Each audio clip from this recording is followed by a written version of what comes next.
ప్రజలకు మెరుగైన వైద్య సేవలను అందించడానికి పల్లె దవాఖానాను ప్రారంభించిన రాష్ట్ర రవాణా మరియు బీసీ సంక్షేమ శాఖ మంత్రి పొన్నం ప్రభాకర్.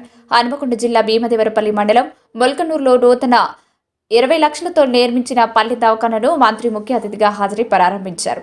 పల్లె దవాఖానాలో వైద్యులు, ల్యాబ్, ఫార్మసీ, ఓపీ గదులను మంత్రి రిబ్బన్ కట్ చేసి ప్రారంభోత్సవం చేశారు. అనంతరం రాష్ట్ర రవాణా బీసీ సంక్షేమ శాఖ మంత్రి మీడియాతో మాట్లాడుతూ ముల్కనూరులతో పాటు చుట్టుపక్కల గ్రామాల ప్రజలకు ఉపయోగపడే విధంగా ముల్కనూరులో ప్రాథమిక ఆరోగ్య కేంద్రాన్ని అప్గ్రేడ్ చేయాలని, అప్గ్రేడ్ చేసే విషయమై ముఖ్యమంత్రి రేవంత్ రెడ్డి వైద్యారోగ్య శాఖ దామోదర రాజనరసింహతో మాట్లాడతారని అన్నారు. రాబోయే ఎండాకాలంలో తాగునీటి సమస్యలు తలెత్తకుండా చర్యలు చేపడతామని తెలిపారు. వివిధ అభివృద్ధి పనులు వేగవంతంగా పూర్తి చేసేందుకు చర్యలు చేపడతామని పేర్కొన్నారు.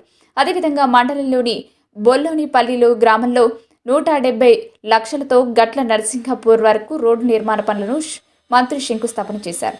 ఈ కార్యక్రమంలో హన్మకొండ జిల్లా అదనపు collector Radhika Gupta, trainee collector Shraddha Shukla, స్థానిక tahsildar Praveen, MPDO Bhaskar, deputy DMHO doctor Yakub Pasha, doctor Umashri, medical officer doctor Rajasekhar, Mulkanoor sarpanch Madgula Kumaraiah, MPP Anitha, స్థానిక ప్రజాప్రతినిధులు తదితరులు పాల్గొన్నారు. దవాఖానా పేరు మీద ముల్కనూరులో ఈరోజు ప్రారంభం చేసుకోవడం జరిగింది. ప్రభుత్వానికి ఇప్పటికే ముల్కనూరులో ఉన్నటువంటి ప్రైమరీ హెల్త్ సెంటర్ అప్గ్రేడ్ చేయాలని కోరుతా ఉన్నా. ఇది పెద్ద గ్రామము, ఇక్కడ ఉండేటువంటి ఫ్లోటింగ్ పబ్లిక్ ఇక్కడికి వస్తారు కాబట్టి వివిధ గ్రామాల వాళ్ళు ఇక్కడ ఒకటి ఆ హాస్పిటల్ కొంచెం పెద్ద స్థాయిలో జరిగితే బాగుంటుందని స్థానిక ప్రజల ఆకాంక్ష. దానికి అనుగుణంగా నా దృష్టికి తీసుకొచ్చి దాన్ని రిప్రజెంట్ చేస్తాను. నేను వైద్య శాఖ మంత్రి పెద్దలు అన్న దామోదర రాజనరసింహ గారిని, ముఖ్యమంత్రి గారిని కోరి ఆ అప్గ్రేడేషన్తో పాటుగా మిగతా గ్రామాల్లో ఎక్కడెక్కడైతే ఆరోగ్యానికి సంబంధించిన అంశాలున్నాయో ప్రైమరీ హెల్త్ సెంటర్లు కావచ్చు, పల్లె దవాఖానాలు కావచ్చు, అవసరమైతే మొబైల్ సంబంధించిన విషయాల లోపల కూడా మరి అటువంటి కార్యాచరణ తీసుకొని ముందుకు పోతాం. ఇప్పటికే డ్రింకింగ్ వాటర్ ఇష్యూ కానీ రాబోయే ఎండాకాలంలో ఎక్కడ ఇబ్బంది ఉండొద్దు అనే విధంగా అన్ని రకాల చర్యలు తీసుకోవడం జరిగింది. నిధుల కేటాయింపు కూడా జరుగుతుంది. చిన్న చిన్న అంశాలు దృష్టికి వచ్చినాయి, వాటిని వెంటనే పరిష్కారం చేసేది కొనసాగుతాను.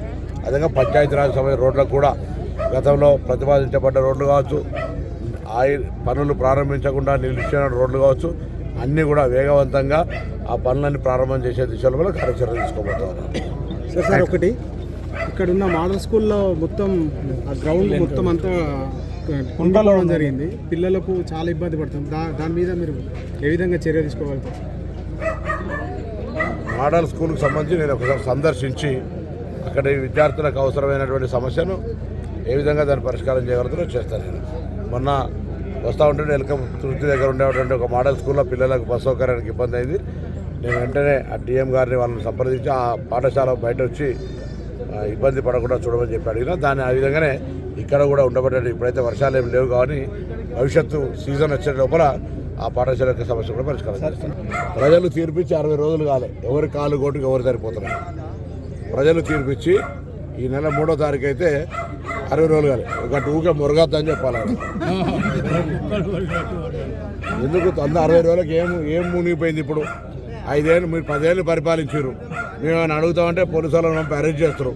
ఇప్పుడు 60 రోజులు కాలే ఊరికి అసహనంగా మాకు 1% తేడా వచ్చింది, కేసీఆర్ ముఖ్యమంత్రి అవుతాడు, కారు షెడ్డుకైంది. ఎవరు అడిగినా కారు ఎడికైందని మేము అడిగినాము.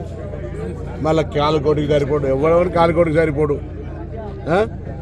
ప్రపంచంలో రాజకీయము, అధికారం ఎవరు శాశ్వతం కాదు. అనవసరంగా మిడిసిపడద్దు.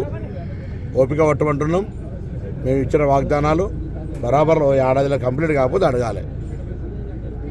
మీరు చేయని ఎన్నున్నాయి తీసి మమ్మల్ని బట్టలు ఇప్పుతా అంటావు. ఇప్పితే ఎన్ని బట్టలు తొడిగి ఇప్పాలి మీకు.